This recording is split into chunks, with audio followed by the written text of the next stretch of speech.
Hi guys, and welcome back to a brand new match review here on the channel. My name is James, and today we're going to go ahead and sit down and talk to you guys about Reading's defeat in the EFL Trophy to Walsall on penalties. That's right, the Royals have been eliminated from the EFL Trophy for the second year in a row as we fell to a penalty shootout for the second year in a row, as we fell to a 4-2 loss for a second year in a row.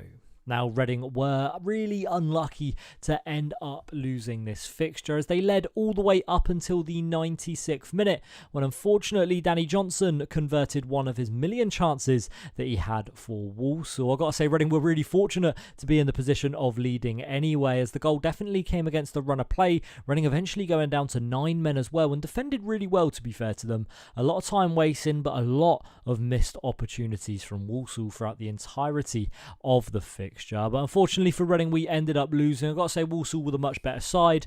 And yeah, really looking at Reading starting 11, you can understand why Walsall were the better side. Now, that's not taking anything away from Walsall. They obviously made 8 changes themselves. But Reading had an entire, basically, team that, apart from Savage and Craig, were just non-starters. And when we take a look at the starting 11 for Reading, David Button was the man that started off the game in goal. We had Andre Garcia, Ashgar Ahmed, Harley Dean and Louis Holtzman across the back four. Michael Craig, Charlie Savage and Tyler Saki were the three in midfield, while we saw Emmanuel Osho, Jaden Wareham and Mamadi Kamara play across the front three. Now, Mamadi Kamara once again was basically missing for the entire fixture. He had an awful game, as Mamadi Kamara continues to do. Now, we'll talk about the actual fixture and we'll go through the first the first half to begin with. And 5 minutes into the fixture, Walsall really should have been 1-0 up. I had absolutely no idea how Albert Adoma ended up missing this chance. A low quick cross came in from the right hand side.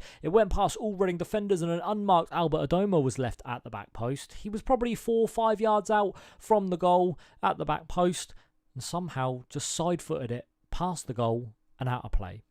Open goal, no idea how he missed the opportunity, but Reading were fortunate not to go 1-0 down 5 minutes in. 11 minutes into the game, Reading had their first opportunity. It was a good, smart, quick save from the goalkeeper for Walsall. Jaden Wareham ended up heading a ball from a corner from Charlie Savage on the left-hand side. Quick corner came in and Wareham headed the ball, but it was a good, smart, quick stop from the Walsall keeper. 19 minutes into the game, and it was another big waste from Walsall. Albert Adoma was once again involved as he ended up squaring the ball to Danny Johnson. Johnson had the chance. Most strikers would be absolutely buzzing with that position. Johnson, on the other hand, blasted the ball miles over the crossbar. 26 minutes into the game, and there was a really good opportunity from a corner for Walsall. It wasn't actually an opportunity where a player ended up getting a head on it, but the cross came in, and David Button, being David Button, was glued to his line, and the ball just went past the post, and Walsall were unlucky not to go 1-0 up. 32 minutes in, and I've wrote, how on earth is it not 1-0? Louis Holtzman was robbed of the ball inside his own box. Walsall then ended up having a chance where they ended up cutting the ball back, and the man who had the shot, I wasn't sure who actually took the shot, at least I wasn't sure in my notes, ended up having a shot, but it was blocked by a Reading player, and eventually the chance saw Walsall shoot wide. And then 45 minutes into the first half, Walsall once again with another opportunity. A free header this time inside the box, but luckily it was straight at David Button, and David Button was able to collect it. Realistically, it should have been 3 or 4-0 to Walsall in that first half. Reading were absolutely awful, and Walsall were capitalising on any opportunity they got.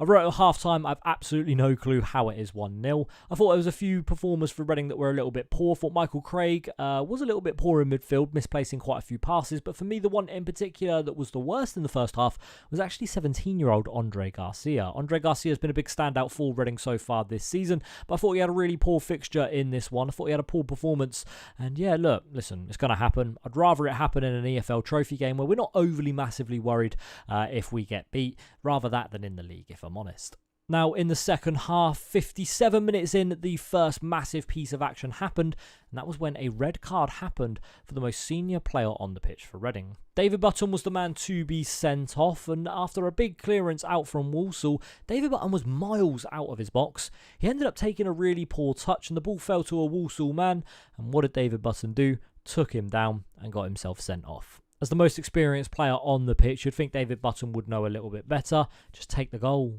don't get sent off. But Button got sent off, and we saw him taken away. Tom Norcott eventually replaced Mamadi Kamara on the pitch. We also saw Charlie Wellens introduced at half-time. 67 minutes into the game, and there was a first real opportunity for Reading. It came when Jaden Wareham played the ball to Tyler Saki on the edge of the box. It came from a quick counter-attack for the Royals. It was one of the only rare opportunities we had, but Saki's shot unfortunately just dragged wide. 70 minutes into the game, and Albert Adoma had a couple of opportunities to make it 1-0. A smart stop from Tom Norcott saw him parry the ball away. It eventually found its way back to the veteran as he took a shot from outside the box, but once again the shot was dragged wide. 71 minutes into the game, and absolute scenes. Reading ended up scoring. It came from a Charlie Wellens long free kick from the halfway line. It came all the way up, and the goalkeeper for Walsall made a massive fumble of I don't know whether he tried to punch it or catch it, but either way, after a little bit of a scramble, the ball found its way to Tyler Saki. Saki's blasted it into the top corner, and he scored his first professional goal and put Reading 1-0 up. It was the first time that Noel Hunt would have led as an official Reading manager, and I thought, well, listen, if Reading can come away with a result here, that would be absolutely fantastic. And I would have thought that even more 74 minutes into the game when Reading picked up their second red card. Ashgar Ahmed, the right back, was the man to be sent off. He picked up a second yellow card following him taking down a Walsall man who eventually got away from him. And yeah, he was through on goal. Realistically, it probably would have been a straight red card if he weren't already on a yellow card. And Reading were down to 9 men. From the resulting free kick, it was blasted straight into the Reading wall and just went wide of the target. I've wrote here now 79 minutes into the game, and Cleary, who was a substitute for Walsall, had a really good chance to score. His chance was blasted over the bar. It came after Tom Norcott made a really smart stop to tip over a eventual, I don't know if it was a deflected cross or either way, it was a looping ball that went over his head, but he managed to tip it out, went for a corner, and the resulting corner found its way eventually to Cleary, who blasted the ball just over the crossbar. 82 minutes in, and it was another good save from Tom Norcott. 86 minutes in, I have no idea how Lowe has missed for Walsall, as his shot was low. It was hard, but it just went wide of the goal. And then finally, 96 minutes into the game, unfortunately for Reading, Walsall found their equaliser. It came from a cross from Cleary, who eventually found Danny Johnson, who finally converted. It must have been his 6th or 7th big opportunity of the game, and eventually he ended up finding the back of the net. Reading were 30 seconds away from what would have been a crazy victory, if we're being completely honest. Look, the under-19s essentially is what we're playing for Reading, or the under-20s. Reading's had such a young squad that was out there. If you took Harley Dean out of the equation once all the substitutions and red cards were done, Reading probably had an average age squad of 20 or 21. But we were 30 seconds away from getting the victory, but unfortunately Danny Johnson scored, and it all went completely the opposite way as we were taken to penalties. And weirdly for Reading, the 2 centre-backs ended up scoring and the 2 attacking players ended up missing. We lost the game by 4-2 on penalties. Water is wet and Reading are bad at penalties. Jaden Wareham and Charlie Wellens were the 2 to miss their spot kicks, whereas Louis Holtzman and Abraham Kanu were the 2 that ended up scoring. Look, it is what it is. We're out of the EFL Trophy. I'm not overly fussed about it. I would love to have gone on a little bit of a run in the competition and eventually made our way to Wembley in the final. But look, it is what it is at the end of the day. Reading have bigger problems at the moment. And yeah, the league is definitely more important. I think that was kind of shown as well with the likes of Harvey Nibbs, Sam Smith and Lewis Wing not even in the matchday squad. That's going to be it for this video today, guys. Thank you very much for watching. Congratulations to Walsall, and we'll see you all again very soon. Thank you for watching. We'll see you next time. Bye-bye.